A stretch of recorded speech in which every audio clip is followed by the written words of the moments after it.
Welcome to the PinkpillRx podcast, hosted by Katie and Jay Fillmore, where we navigate complex and thought-provoking topics surrounding women with a focus on education. For shorter form content, follow us on TikTok, Instagram, or YouTube at Caters88 or PinkpillRx. That's KATORS88. If you enjoy this podcast, please give us a follow and maybe a nice review. Trigger warning for this episode, we talk about depression, mental health themes, as well as suicidal ideation. So if that is not a good topic for you right now, you're not at a place where you can metabolize that, this episode might not be for you. Welcome back to another episode. Welcome!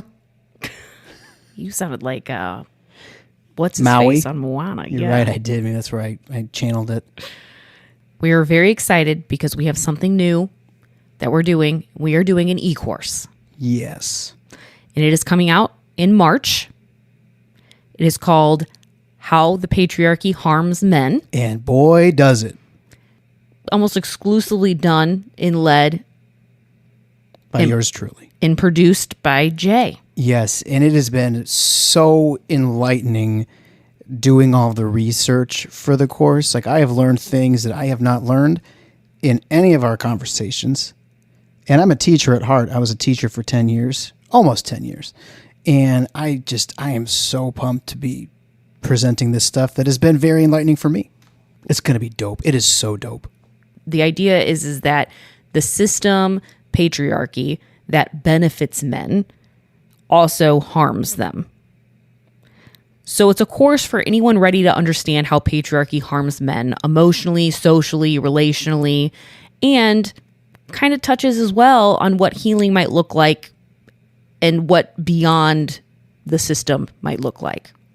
You know, and the thing about patriarchy harming men is it harms men. It harmed, like, chicken or the egg, but it harms men, and then these harmed men then harm women. But men are not just perpetrators of this type of patriarchal energy, but also victims as well. It's much more complex than people think. Yeah, and you might be asking, why this topic first? Aren't we just centering men again? Oh, that's good. That's a good point. Yes. But the idea is that you can't dismantle a system until you understand how it builds its foundation. And that foundation starts with men. Patriarchy doesn't begin by oppressing women. It begins by conditioning men, stripping them of emotional range, disconnecting them from vulnerability, and defining power through dominance. And so once that framework is in place, everything else, the gender roles, the double standards, the violence, the silencing, flows downstream. You can't understand how patriarchy harms everyone until you see how it first deforms the people it uses to uphold it. And that's why this topic comes first. It's not a detour from women's liberation. We're starting with men because that is where patriarchy starts. In order to have effective conversations with the men in your circles, the men in your life, it's important to know how it has harmed them so you can be a more effective communicator when you're talking about this system. If that's what you choose to do. Meaning that if that's the emotional labor that you want to put into it, is having those conversations. But also, this is directed specifically towards men. Like, it is a course for men. Not saying that it's not going to benefit women, because it totally will. If you're a woman that takes this course, you're going to understand better the men that you love, that you work with, the boys that you raise. You're going to be able to understand that better. And I also think it would be good for women who were raised by dads who really demonized emotions and really pushed that on you growing up. I know that when we did the How the Patriarchy Harms Men series a while ago on our podcast, that we had multiple women reaching out saying that they could relate a lot to the things Jay was saying. So it's for everybody. And we often talk in the binary here, men, women. And I want to recognize that that's not where everybody falls. Not everybody identifies with that binary. And I never want to sound like we're excluding anyone from the conversation. This course and all of our conversations, I feel like, are also beneficial to anybody who falls on the spectrum. Yeah. I mean, in the system of patriarchy, it affects everybody, whether you fall into men, women, or somewhere in between, or somewhere far away. So we're really excited about it, and we want to reward our dedicated listener base because we do. have an amazing podcast listener base. Yes. We want to give you guys a substantial discount. Using the code podcast, you can take $20 off the course. And if you support us on Patreon, you'll be getting an even bigger coupon than that. And that will be sent as a message on Patreon closer to the release date. Which, again, coming up in March. What I'm really excited about is not only is this going to be like content, like written content, but there's also going to be a lot of video content in it. And all of these videos are not videos that you have seen before. Now, there might be some videos linked to like series and stuff if you wanted to look at them, like look back on them. But the videos themselves for the course content are all brand new, not ever been heard or seen before. It's not something you're going to be able to see on TikTok or on Instagram. Yeah. Yeah, it's solely prepared and engineered for this type of course and this type of educational platform. Yeah. So you're going to hear us talking about that a lot over the next couple episodes because we're really excited about it. We really think that it's going to hopefully make a difference in the conversation. I get excited every day to do research and organization for this course. I was doing some stuff yesterday for it. And I'm like, oh my gosh, this is so interesting. So like things I've never seen before. I have to reflect on some things for myself as a man. And it's very, very thought-provoking. Yeah, it's also going to include downloadable PDF like questions, not just for men, but also for women to reflect. So we're going to have that in there too. Just kind of going along with you talking about needing to reflect on certain things. Yeah. There's going to be a lot of reflection questions. Because it's a lot to chew on, Yes, it will be a lot of content, and it will be heavy. I think it'll be good to hear it from your own words too, Jay, because this started out in end of April, May 2024, with the conversation of man versus bear. Mm-hmm. And then that led to a lot of educational conversations, which led to a lot of emotional conversations just about the patriarchy and how it's impacted you and how you didn't realize how it impacted you. Eventually led to a podcast. And now you're doing an e-course. Yeah. You've come full circle. You're the one doing the educating. Yeah. It's usually somewhat difficult having conversations with other men about this type of stuff because there's already some type of like wall that's built up and presuppositions that are built up. And it's nice to have that in mind as I've been putting things together, because I feel like it lays a groundwork that will make it easier for guys who have taken the course to have more of an open dialogue, because there's like, oh, here's where this came from. Here's where that came from. Oh, here's how this maybe affected you if your childhood was like X, Y, and Z. It's just very, very I feel like it really, like I said, lays a good foundation to have conversations with other men without that wall being up and those defenses being up. And I think it's good that it's directed at men so men can actually take it and they're like being talked to versus talked at. Yeah. Yes. Yeah. And I think maybe coming from another man, there's, less defensiveness there too. So that's what's coming up. That's exciting. We're excited about it. It's going to be the beginning of March, and we will keep you guys updated. And remember to use that coupon code podcast to get $20 off. Yes, because we really, really like you guys. The podcast has been the funnest kind of journey out of all this, I feel like. Yeah. I mean, I like the videos and stuff like that. That's fun too. But it is fun to connect in a longer formatted way. In the deeper dives. Right. In other news, and there's a lot of news in the world right now, I am just feeling super heavy about everything. Lately, it just feels like everyone's hanging on by a thread. The world is really loud and it's unpredictable. And then we're just all supposed to function normally while everything burns to the ground. And I've been thinking a lot about how that isn't an accident, because fear, burnout, chaos serves systems that rely on control. Patriarchy, capitalism, all of it. Because these systems don't only exploit us economically or politically, they shape how we see ourselves, how we love, how we cope, how we break. It shapes everything. And when people are tired and scared, they often stop asking questions. When they're anxious, they cling to like familiar things. And I think that they're just like trying to scare us to control us. That makes, I mean, there's that old idea of trading freedom for security. Yeah. And you know what I mean? Like that's kind of a trope I've heard in, media, in political thought. Mm-hmm. That at some point you trade freedom for feeling more secure. So today I want to talk a little bit about mental health. And this isn't going to be like a super research-backed episode. This is more going to be about our personal journeys. And I don't know, maybe it'll help somebody out there, maybe it won't. But I do feel there's power in story and vulnerability. And we've both been through mental health journeys that are no joke. Yeah, no joke. And I also think that the patriarchy distorts mental health for everyone. But it does that like differently for gender, You have like emotional suppression that are often taught to boys. And then there's shame and isolation that's often put on boys, and seeking help is stigmatized, right? Yep. And then you got women whose emotions are pathologized, right? We're hysterical, overreacting, hormonal, whatever. Mm-hmm.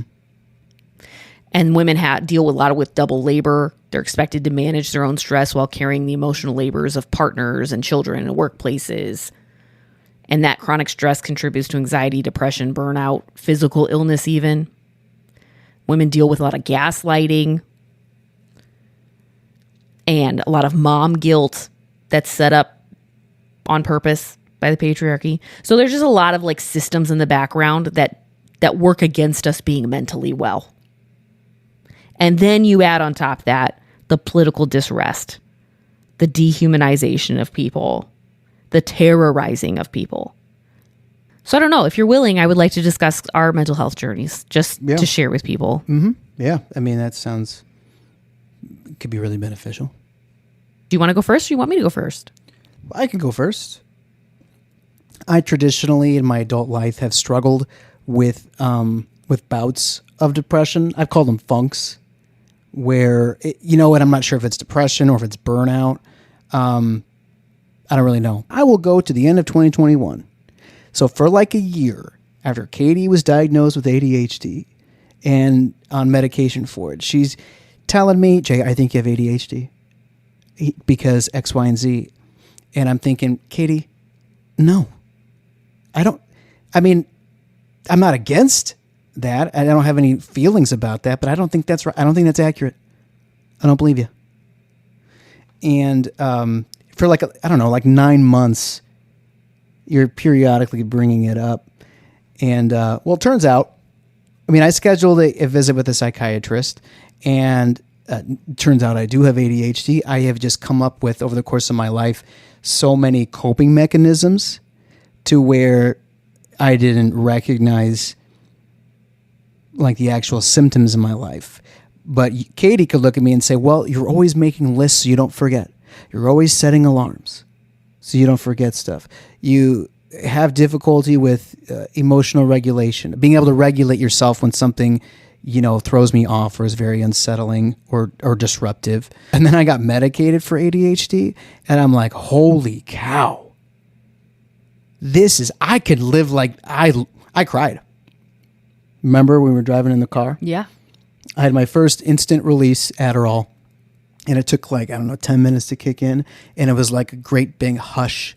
It's almost like when you're a kid in the cafeteria at school, and it's super, super loud, and all of a sudden everybody kind of quiets at the same time, randomly by coincidence, and you kind of look around like, whoa, what's going on? It was like that. Everything just kind of got quiet all of a sudden, and it was unbelievable because I've always overthought things. I've always had anxiety and social anxiety produced by overthinking because my mind's hyperactive. So going on medication for ADHD, which is not necessarily what I think everybody with ADHD needs to do or what is even beneficial for everybody, but I know that it was for me. And it truly changed my life in terms of how I can run the business that I run and be a parent and be a dad and be a husband.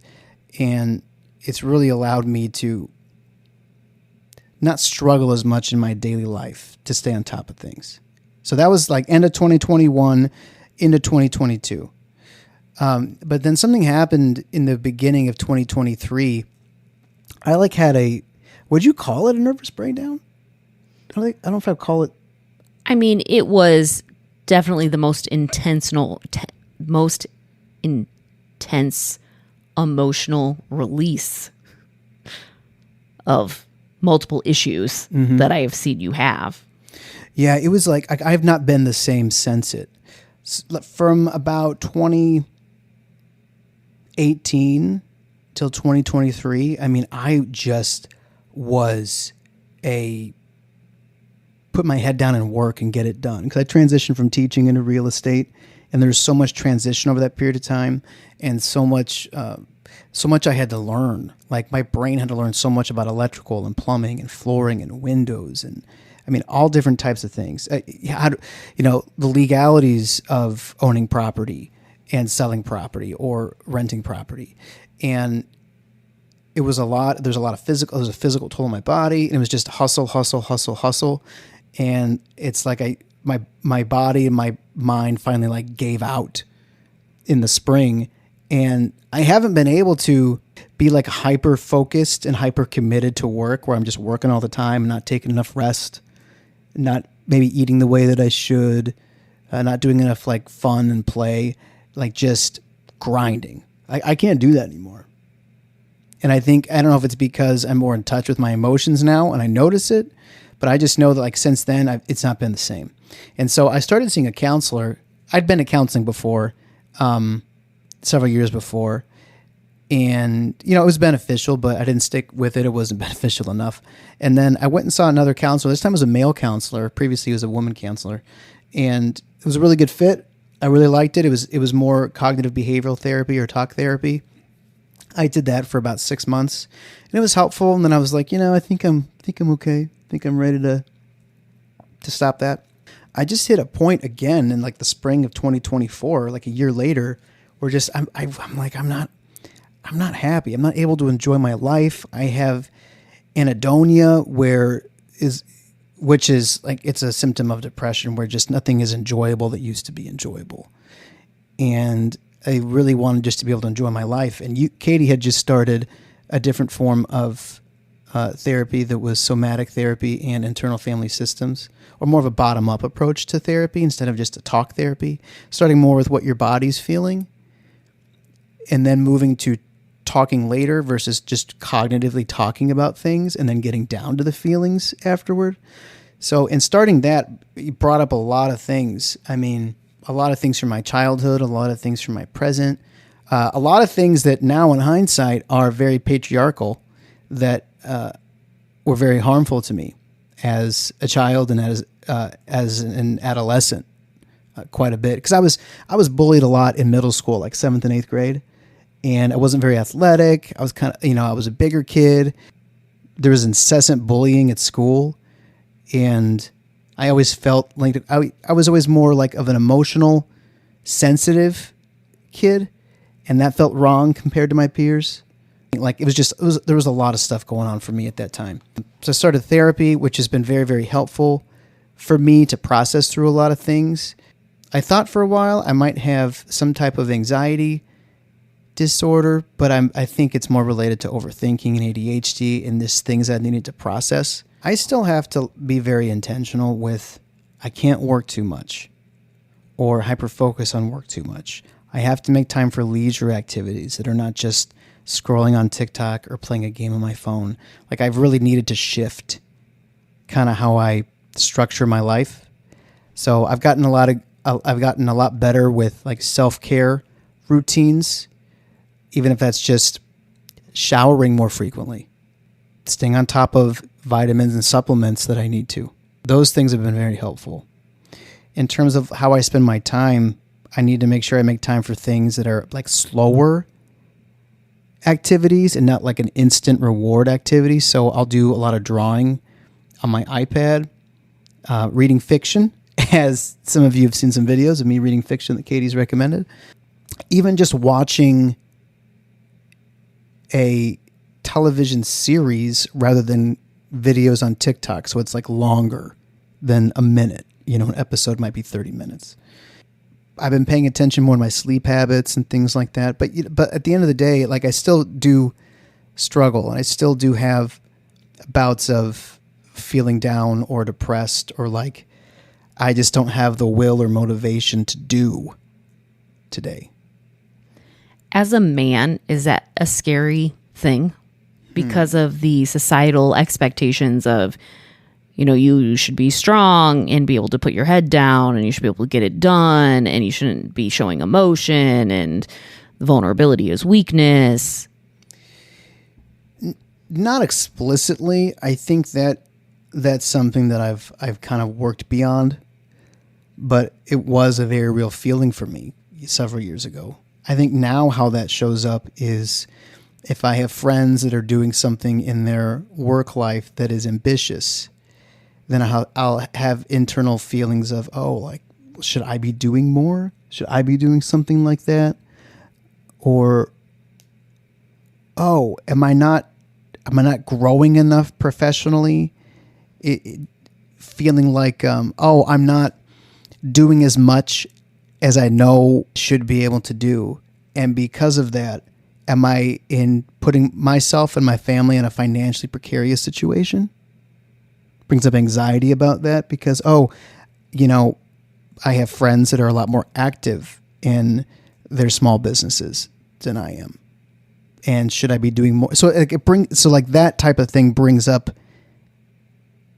you know, there's comparison and then there's anxiety about, oh, like, am I not doing enough? Am I going to regret this in a year and be in a bad way somehow? So I think it shows up like that.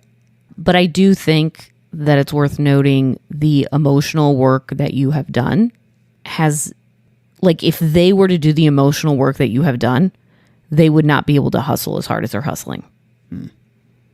Like, you have chosen to take that piece of the pie that you would otherwise be produce. And you decided to work on your internal life versus your external life. Yeah. It has taken its toll on me. It has been incredibly difficult. I mean, prior to this, I was never able to talk about feelings without feeling shame or without feeling like I'm being annoying or too much, or even just not knowing internally how I feel. And it taking a long time for me to figure that out because just being very out of touch with my body and my emotions and having emotional conversations where somebody else is experiencing a negative emotion, or I shouldn't say negative, but like, yeah, I mean, like if someone's like upset with me or offended, or I've made somebody very sad, like those things immediately have traditionally felt very, very overwhelming. Like my chest feels heavy and tight. I start panicking in my brain and I can't think of words to say. I start to feel like I'm shutting down. And those things have gotten a lot better, but it's still a challenge. But it's been so hard. I mean, the hardest type of thing for me in my adult life, truly, was not switching careers, was not learning how to be a teacher when students didn't want to listen, was not learning a brand new industry, was not learning all these physical trades, was not having children or getting married. The hardest thing in my adult life has been becoming reacquainted with my emotions, learning how to express them, learning how to take other people's emotions, and not make their burden mine, or not let shame from, like, if I've done something to harm somebody else, not letting that shame keep me from having an emotional conversation with them about it. Like, that's been the hardest work of my life, probably. It has been the hardest work for me. So you are grinding. Yeah, you're right. I am grinding, just in a different arena. Yeah, but it has been so hard. But the patriarchy doesn't value that. No, So it feels like it doesn't count. Doesn't it feels like, count. Right. It feels like it doesn't count, and it should be producing more. It really does feel that way. Right. But what you have been able to give to your family because of the work that you have done has been immeasurable. Thank you for saying that. And for seeing that, because often it feels like in the male culture I swim in that it doesn't count. That I'm still not doing enough in other areas. I'm not saying that your friends don't do like emotional work. That's not what I'm saying. But I doubt that you have somebody in your circle that has a man in your circle that has been working so intensely emotionally on themselves. Yeah. The way that you have over the last 2 years. Yeah, no, that is true. And there has to be some level of loneliness to that, I feel like. Yeah, nobody really gets it. Right, and you probably don't really have anybody to talk to about it. No, not like my friends will listen and be supportive, but it's not like there's a depth of mutual understanding. I think sometimes we grow in certain ways, like, or certain areas in our life where we grow, where it's like we just don't fit the same anymore. We can't, there's not this mutual understanding there because you guys haven't done the same. Yeah, it's like when you have a kid and you have other friends that haven't had kids yet. Yeah, you it kind of feels move to a like different that. stage of your life, you know? Yes. Yeah, it's like that. Yes, or you get married and your friends aren't married yet. Yeah, that's a good one too. Yeah, it's just different. And I'm not like judging saying it's like superior. I'm just saying that it's different and that has to be lonely. It's like deconstructing religion and not having people to talk to you about it. Yeah. Oh yeah, that's been simultaneous too. Yes, that has been simultaneously woven into our mental health journeys. So yeah, it's for me, it's been a mental health journey paralleled with deconstruction, paralleled with all the patriarchy conversations we've had. And I've had several instances. I've told you this, and I've told my counselor this. It's like I haven't even recognized the world anymore because I thought the world was one thing, and now I know that it's something different, and it's very destabilizing. Yeah, very destabilizing. Yeah, this whole pink pill thing, it has literally paralleled as we've both been going through mental health struggles, while paralleling also our deconstruction. I mean, everything has been like happening at once. It's been, which I think probably is pretty typical. Like once you start pulling the thread, yeah, the whole blanket or sweater starts to come undone. And it's like, no, there was just this little thread here at the very bottom that I was just trying to get rid of. Yeah. And now I'm missing an arm. Yeah. Like, yeah. What just happened? That's what it feels like. It has been so emotionally taxing. Yeah. I mean, even just talking about it and paying attention to how I feel when I'm talking about it. Yeah. It's been so taxing. It's like my emotional muscles have atrophied so much since I was a child, like through adolescence and through my 20s, that it's like, it's so taxing because these muscles haven't been used in so long, and it's just exhausting. Yeah. Well, thank you for sharing. It's weird because there's so many different facets, and it feels like it's just very abstract, you know? Yeah, there is. And you could start at any point in the timeline, and there's stuff there, you know, like I'm thinking about my own stuff and just thinking about how, I mean, where do I start? Do I start when I first noticed I had a problem, which was in high school? You know, I mean, I've been on this journey for a really long time. Yeah, much longer than I have. But I think that you just weren't cognizant of it. How so? Like, I think that, come on, you had funks all the time when we were in high school and when you were in college. You journaled about it. Yeah. You read a journal entry. Yes. about me. I mean, you had some serious ups and downs, and you were bullied, which is trauma, and you had all this stuff. You numbed yourself out. Yes. Is what you did. Yeah, I became very, very disembodied. Yeah. Where just I was all cognitive, and feeling it all was very much the enemy. Because it was so painful. No coping strategies. The only accepted emotion was anger. And so everything else just got shoved down for years. Yeah. So where are you going to start? Yeah. Well, I mean, it started a long time ago. I mean, it started in high school. I started noticing that I was having like issues. I remember taking a test in a waiting room of a doctor's office. Like, I think my mom was at a doctor's appointment or something, and it was like a Cosmopolitan magazine or something. Mm-hmm. And it was about depression. And I took the test, and it said, "You're like moderately to severely depressed." And I was like, "Mom, I'm moderately or severely depressed." And she was like, I don't think so. I was like, "Oh, okay. I guess that I'm not."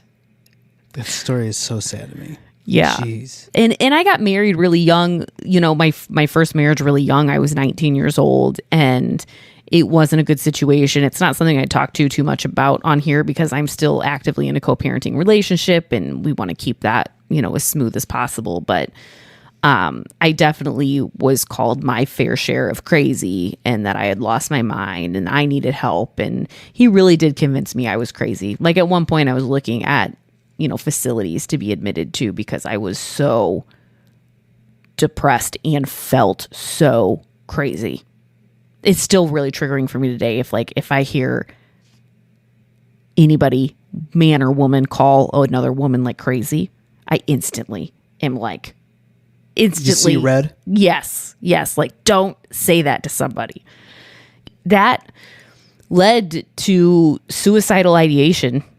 That how I was treated in that relationship. That was the first time that I started having suicidal ideation, and that was really scary. I went on my first antidepressant. I think it helped save my life, but I also gained 70 pounds in like a year, which was traumatizing. And I never have gotten that fully off. You know, how many decades later still have not gotten that fully off? I mean, I never will. It's not something that I'm even actively working towards. That's a long lost dream, I guess. So yeah, you know, when I was really young, like I was 19, got married, and that for about like 10 years, I was treated just for depression that eventually came treatment resistant depression because the medicine really wasn't working. And then I had like extreme anxiety, which then led way to extreme fatigue and like chronic disassociation, not like the clinical definition of the term, like a clinical like diagnosis, but like disassociation as in like, I felt like I was living somebody else's life. Like I was just going through the motions and I was just living somebody else's life. And it was like I was seeing myself from a bird's eye view. I was so disembodied. So just, yeah. And it led to extreme fatigue. Eventually, I got on TikTok in 2020 and started running across a bunch of stuff about ADHD, like a lot of people did. And I was like, whoa, hold up. I might have ADHD. So I went to a psychiatrist for the first time because before that, my PCP was just managing everything. Went to a psychiatrist for the first time and asked her if she thought that might be what it was. And she initially said no. I eventually got her to assess me. And then it came back, yes, I did have combined type ADHD, and I became medicated, which was completely life-changing in a similar way that you were saying. My anxiety was gone overnight. I was to the point, I couldn't walk into a restaurant first. Like you had to walk in first before me. Yeah. I could not make phone calls. The anxiety of going out in public and possibly seeing somebody I know was too much to where I didn't even want to leave the house. That's how bad my anxiety had gotten. And all through this, weaved through this, I'm seeing so many different counselors. I've seen a total of 6 counselors over this period of time in my life, up to this point. Currently, up to this point, 6 counselors. Currently, up to this point, I've tried 11 different medications that did not work. I am so sensitive to side effects. Like, if there's a potential for a sexual side effect, guess what? I'm going to have it. If there's a potential for weight gain, it's going to happen. And that's what I've learned about myself. If there's potential for flat affect, sign me up, because my body says that's what we like. That's what we're going to do with this medicine. Yeah. You know what? You're not going to have suicidal ideation anymore, but you're also not going to care about anything. Yeah. You're not going to care about any of it. So good luck getting anything done, because nothing's going to matter. And then, and just the ups and downs of that. But the ADHD medication, completely life-changing. It did not completely take away the depression, though. I continued to struggle with that. And I ended up having several bouts of, I would call them breakdowns, which now in retrospect, I see them as burnout symptoms. Like, you can get burnout, ADHD burnout, for example. You can also get autistic burnout, which my autism diagnosis came much later. It came in 2025. I just got diagnosed with autism. With ADHD brains and autistic brains, you can experience something that's called burnout, and it's like a legit term, because ADHD brains have to work harder to plan, organize, prioritize, and like inhibit impulses. It's constantly forcing this cognitive exhaustion. And then you add the emotional dysregulation that often ADHD people face, and chronic underachievement stress, the ADHD tax of things, failing to meet external or self-imposed expectations. But anyways, during like burnout, whether it's ADHD burnout or autistic burnout, people struggle a lot with things that they have mastered before, like even like basic activities of daily living, dishes, paying bills, self-care, showering, eating, anything, any social interaction. Tasks that were normally manageable are suddenly impossible. Now, ADHD burnout is different from autistic burnout, so I do want to say that it is different, but I'm just like doing a general overview of the fact that I believe that I had a combined type of burnout in 2017 that lasted for about a year. Burnout can last a long time. And then I experienced it again. Was it 2023? It was like end of 23. Yeah, it was like November 23 where it came to a head. To like the beginning of 2025, probably. Yeah, it was a while. So the pink pill stuff really kept me going in the sense of like it gave me some kind of purpose to do in the background, but I was crumbling, like not showering for very long periods of time, having very difficult times getting out of bed, very difficult times caring for just the demands of my life. We had to restructure our entire life. We had to sit down and we had to go through all the responsibilities, and we had to like re-divvy everything up. Mm-hmm. Because I was broken. Like I really was. And then the mom guilt that came with that, which is also a tool of the patriarchy, by the way, because society teaches women that good motherhood means endless self-sacrifice and emotional labor and perfection. And when we rest or set boundaries or prioritize ourselves, this guilt kicks in and makes us feel selfish or not enough. And it just keeps us overworked and carrying the emotional weight of everyone. And yeah, you're just not allowed to rest or do anything differently. You have to pull it all. You got to do it all, you know? But I couldn't. I just got to the point where I just couldn't do it anymore. So yeah, I think that was just another time of burnout. And I got into counseling, which was somatic counseling, which was bottom up therapy, which Jay had referenced. And that was a big deal. But like at one point we had to call family in to help support us, like with like helping us make meals, helping us with childcare and stuff like that, because it got so bad for a period of time there. It was a scary time. It was a scary time. It did feel like out of control. Like I felt out of control, you know? And I just think that I had been masking for so long too. Masking for so long. I mean, like even when I look at videos of myself from a couple years ago, the way that I talk and my cadence and stuff like that, you can tell that I'm masking. And that's not really... So I really went through this huge unmasking, which made me feel even more isolated from people. And then you do emotional work like through therapy and stuff, which makes you feel isolated from people. And then you already feel isolated from people because you're neurodivergent. And it was a very isolating time too, as well, I felt like, and not a lot of people I could talk to or a lot of people that could understand. And then eventually, for my depression, we discovered ketamine. And that was in May of 2025. That was a couple months after I got diagnosed with autism. That was life-changing. That was another thing that was really life-changing. And I've been doing ketamine now every 4 to 6 weeks, depending. And it's been like, it completely re-regulates me, completely gives me like this breath of fresh air, this momentum for motivation.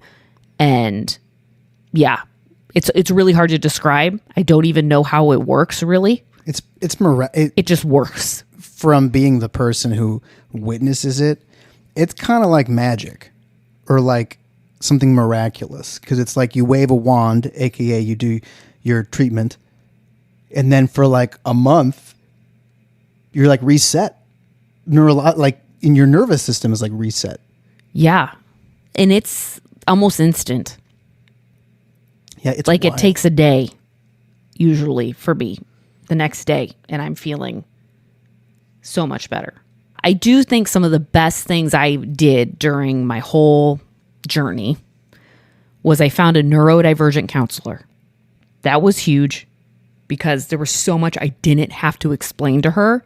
She just got, so like my ADHD or autistic symptoms, instead of being pathologized as something that they were not, she just gets it as a baseline. We don't even have to really, I don't got to go through the rigmarole of explaining it. Yeah, she that's just exhausting. Gets it.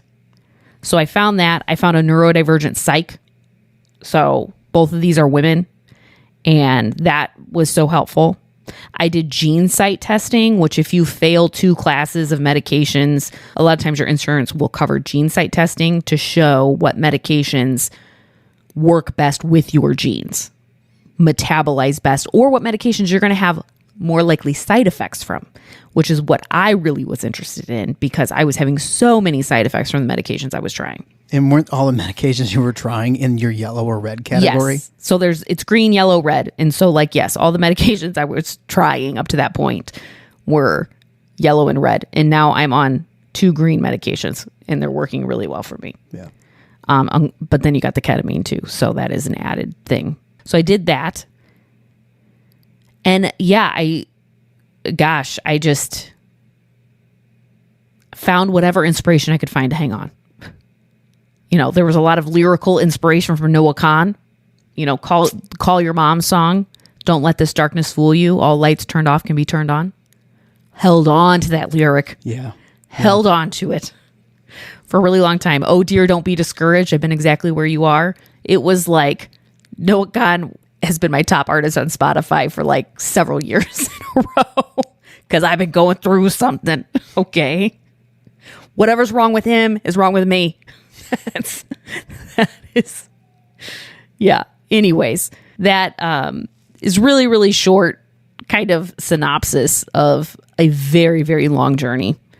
But all that to say that if you're listening and life feels heavy, I want you to hear this. You matter. You are not a problem. The world or the system wasn't built to make you feel safe, seen, or supported. There are good things here for you, and there are people who want to help you carry the weight. Hold on. Keep showing up. Your life has value. Your presence makes a difference. You are not alone. Please don't leave. If you're struggling with your mental health, feeling hopeless, or having thoughts of suicide, you are not alone. Please reach out for help. In the U.S., you can call or text 988, the Suicide and Crisis Lifeline, to speak with a trained counselor anytime. If you're outside the U.S., you can find local hotlines at www.findahelpline.com. Asking for help is a sign of strength, and you deserve support and care. For those of you interested in finding a neurodivergent therapist, link is in the show notes. There is a website you can go to search for neurodivergent therapists. I hope for those of you listening, something was intriguing or sparked a curiosity, or you felt affirmed or challenged. Stay educated. Take the pink pill.